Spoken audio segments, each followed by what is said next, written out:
زندگی آخر رلا ہی دیتی ہے، پھر چاہے ہم اپنے ماں باپ کے کتنے ہی لاڈلے کیوں نہ ہوں۔ بے شک۔ وسیم بھائی، یہ کوٹ ہے اشفاق احمد صاحب کا میرے سامنے، تو یہیں سے آغاز کرتے ہیں آج کی بات کا کہ ڈو یو تھنک کہ زندگی واقعی اتنی مشکل ہے؟ بالکل، اصل میں دنیا کی سب سے جو غیر یقینی چیز ہے نا وہ زندگی ہے، اور سب سے یقینی چیز موت ہے۔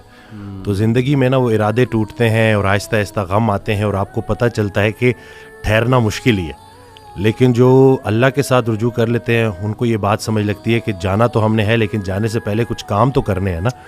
تو وہ جو کام میں مصروف عمل، ابھی ہم بات کر رہے تھے کہ جو اللہ کے کام کر رہا ہے، جو مصروف ہے، تو پھر وہ ان چیزوں کو اپنے اوپر، اس غم کو اپنے اوپر حاوی نہیں ہونے دیتا۔ وہ حضرت واصف رحمۃ اللہ ایک شعر پڑھا کرتے تھے کہ غم بھی گزشتنی ہے، خوشی بھی گزشتنی، کر غم کو اختیار کے گزرے تو غم نہ ہو۔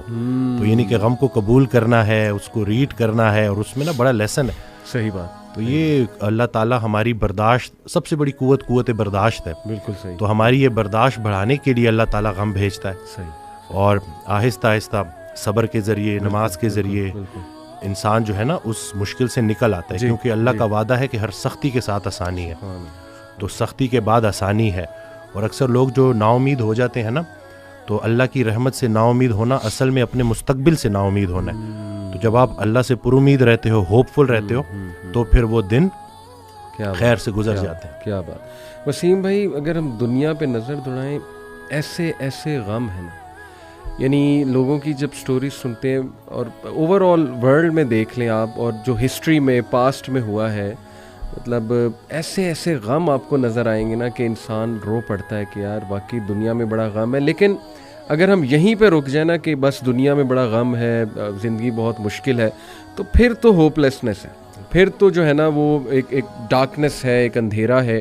دیٹس وائی آئی سے ٹو پیپل کہ دیکھو جو ایتھیزم ہے وہ یہیں پہ رک جاتا ہے۔ بالکل، وہ کہتا ہے کہ بس we are all here and we are doomed, اور بس ٹھیک ہے، سفرنگ بھی ہے، کیوس بھی ہے، ڈارکنیس بھی ہے، اب کیا کر سکتے ہیں۔ بٹ جب تک اسلام ہمارے پاس ہے نا وسیم بھائی، دیکھیں اللہ سبحانہ و تعالیٰ نے پہلے ہی ہمیں بتا دیا، جیسے آپ نے کہا نا ایکسیپٹنس، بالکل، اللہ نے ہمیں ایکسیپٹنس دلائی ہے کہ دیکھو اس کو ایکسیپٹ کرو کہ یہ دنیا ایک مشکل کی جگہ ہوگی، یہاں تمہیں مشقت کرنی ہوگی، اسٹرگل کرنی ہوگی، وی ول ٹیسٹ یو، ہم دیکھیں گے تم میں سے کون ایمان والا ہے، کبھی بھوک سے، کبھی خوف سے، کبھی خوف کا انفیکٹ ذکر ہے کہ خوف سے ٹیسٹ کریں گے۔ آئی تھنک انگزائٹی میں خوف کا ایلیمنٹ کافی جو ہے وہ حاوی ہوتا ہے۔ پھر لاس آف لائف سے تمہیں ٹیسٹ کریں گے، لاس آف فروٹ سے تمہیں ٹیسٹ کریں گے، لیکن وبشر الصابرین۔ اور دیکھیں اللہ نے پورا طریقہ بتایا ہے کہ دیکھو نا امید نہیں ہونا ہے، اگر یہ پرابلمز آ جاتے ہیں تو پھر اللہ طریقہ بھی بتا رہا ہے کہ تم نے ہوپ کیسے پکڑنا ہے۔ جیسے آپ نے کہا کہ نماز ہے، پھر صبر ہے، تو how amazing is the philosophy of our religion. بالکل، سبحان اللہ۔ اور جو ایتھیا سے جو نہ ماننے والا ہے، وہ میں اس کو یہی بولوں گا کہ وہ بیچارہ اللہ کی نعمتیں بھی استعمال کرتا ہے اور اللہ کو مانتا بھی نہیں ہے۔ سبحان اللہ، ٹھیک ہے نا۔ تو تحقیق جو ہے نا وہ آپ کو بعد میں وہاں پہ پہنچائے گی جہاں تسلیم پہنچائے گی آپ کو پہلے۔ تو جو سرنڈر کرنا ہے نا، یہی سب کچھ ہم نے کرنا ہے۔ ایک آڈیو میں وہ بیان کر رہے تھے حضرت، تو انہوں نے کہا کہ پورا سرنڈر کرنا ہے۔ تو جواب آیا کہ حضرت اتنی کمزور صلاحیتوں کے ساتھ پورا سرنڈر کیسے کروں؟ تو انہوں نے کہا کہ تم پورا سرنڈر کرو، تمہاری صلاحیتیں بھی پوری ہو جائیں گی۔ سبحان اللہ۔ تو یہ ہے کہ جب آپ پورا سرنڈر کرتے ہو نا، یہ جو اپنی کارسازی نکالو گے تو کارساز کی کارسازی سمجھ آئے گی نا۔ تو یہ جو اللہ ہے نا، یہ ہمارے ارادوں کو توڑتا ہے، اور نہیں آتی کوئی پریشانی اس وقت تک جب تک وہ بڑی پریشانی کو ٹالنے نہ آئی ہو۔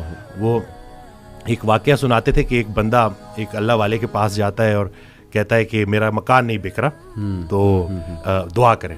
تو انہوں نے کہا کہ نہیں، تمہارا مکان نہیں بکے گا، جاؤ۔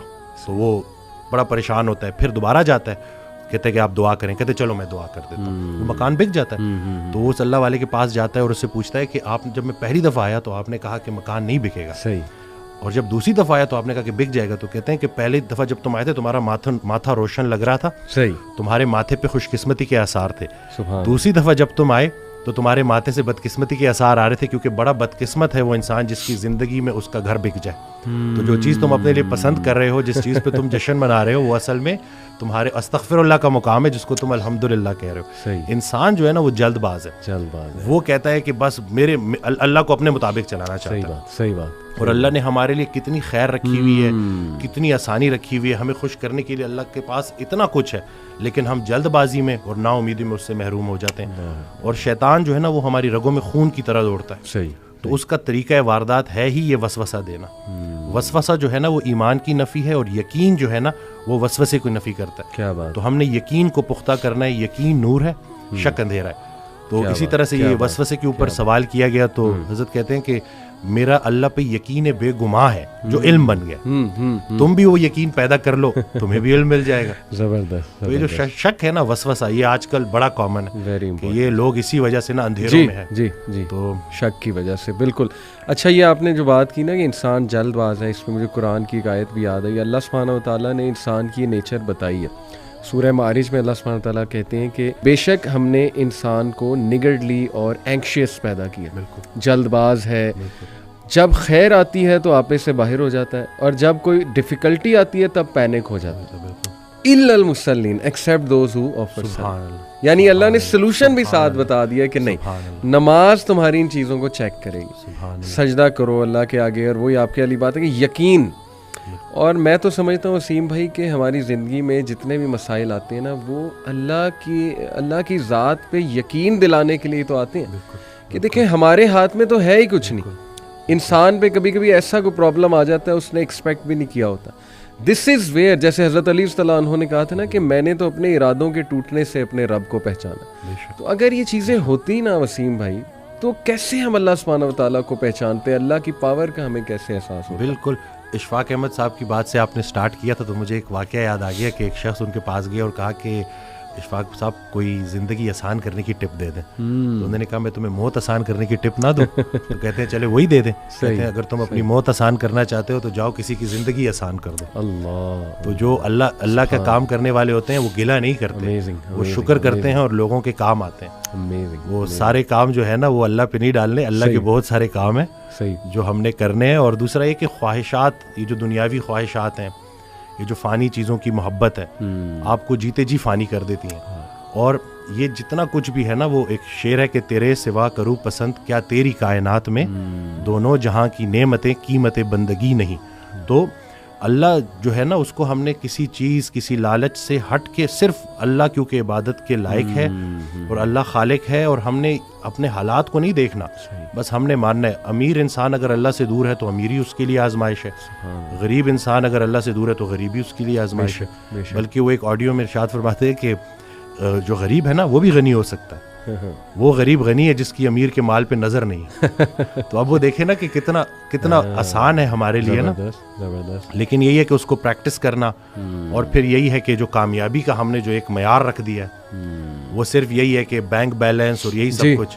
تو انسان بھی بیچارہ نا بڑے بڑے گھر بناتا ہے اور سوتا اسی ایک چھوٹی سی تنگ سی جگہ پہ ہے, بستر پہ, جتنی اس نے قبر میں سونا ہے. صحیح بات. اور یہ ہے کہ وہ حضرت کہتے ہیں کہ جو چیزیں تم نے اپنے مرنے کے بعد ویسی چھوڑ جانی اس کو اپنی زندگی میں کیوں نہ چھوڑ دو. ایک اور جگہ کہتے ہیں کہ جن کو تم نے اپنے مرنے کا غم دے کے جانا ہے ان کو اپنی زندگی میں تھوڑی خوشیاں تو دے جاؤ. تو یہ جو ہے نا عمل, مصروف عمل ہونا ہے اور ارد گرد کے لوگوں کے کام آنا ہے. جی, اٹ سمز اٹ آل اپ. ماشاءاللہ.